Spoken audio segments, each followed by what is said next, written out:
When will the Santorini volcano of the Aegean Sea of Greece wake up? These are the responses from the Joides resolution survey. And we know that it had a very, very big eruption, about 1600 BC. Many claim that it coincides with the exodus of Moses and the Israelites from Egypt. So when is the next super eruption of this expected at the Santorini volcano? Replied to a critical question that concerns scientists from all over the world. By the way, this is nuke glass. They say that a nuke explosion in antiquity happened in that area. So in reply to that, scientists from all over the world, it is estimated that the large international oceanographic mission that was completed just a few days ago will give the active volcanic complex of the island.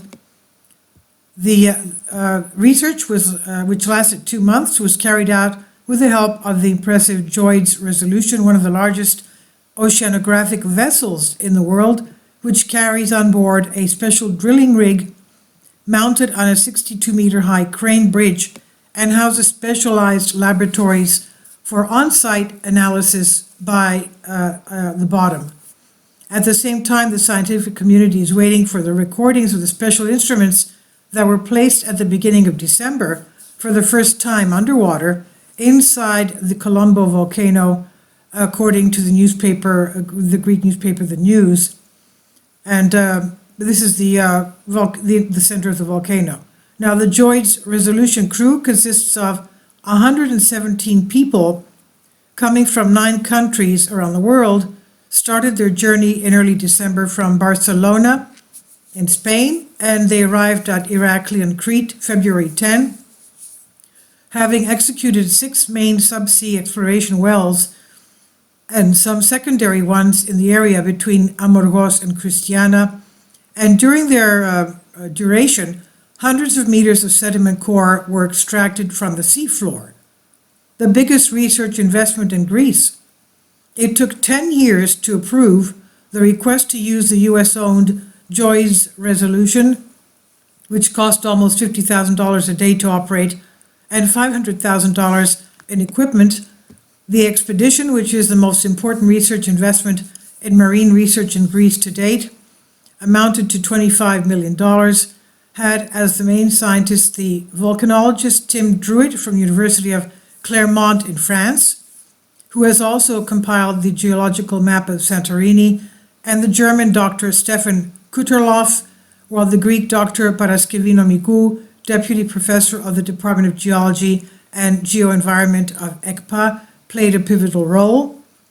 Their proposal, in which other researchers also participated, was judged by an international committee to be excellent and was chosen among a total of 11 scientific proposals for missions to other parts of the planet. The fear of an eruption.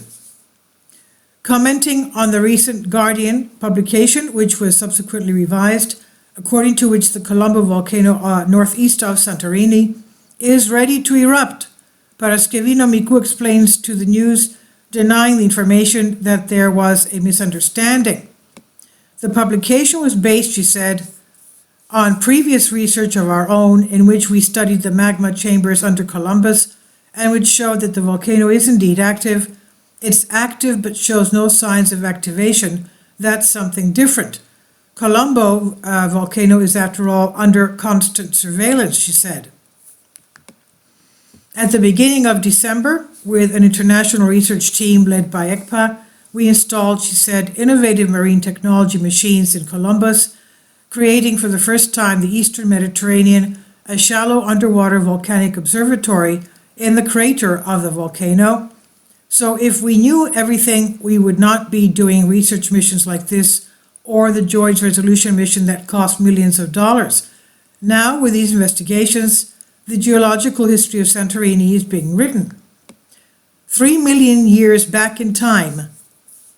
Our goal, the scientists say, was to look at the geological history of the area going back a long way. How many volcanic eruptions have occurred in Santorini, on the land and under the sea, in the last 3 million years?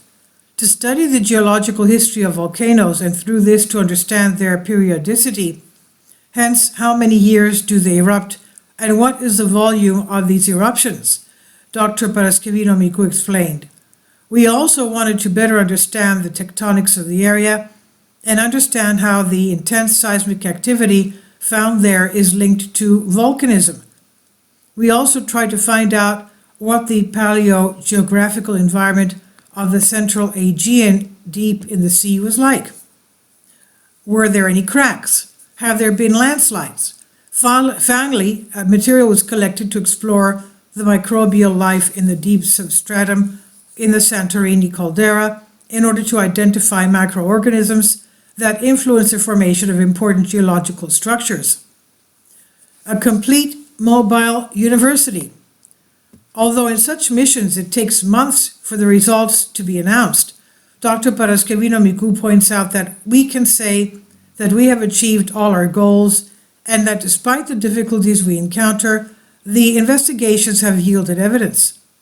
It helps that the expedition involved a mobile university, geologists, geophysics, tectonics, paleontologists, geologists, sedimentologists, chemists, physicists, petrologists, magnetic field experts who carried out the first analysis on the site. And she adds, among them were two other Greek scientists, Dr. Olga Gugutsiura from the Department of Geology of the Aristotle University of Salonika, and the paleontologist principal researcher in the Department of Environmental Microbiology of Elkete, Dr. Paraskevi Polymenakou. So this is by Enikos, a Greek article I've translated for you. So they say that it's active, but it's not ready to erupt yet, even though it's inflating. Please leave your comments and thank you for your support.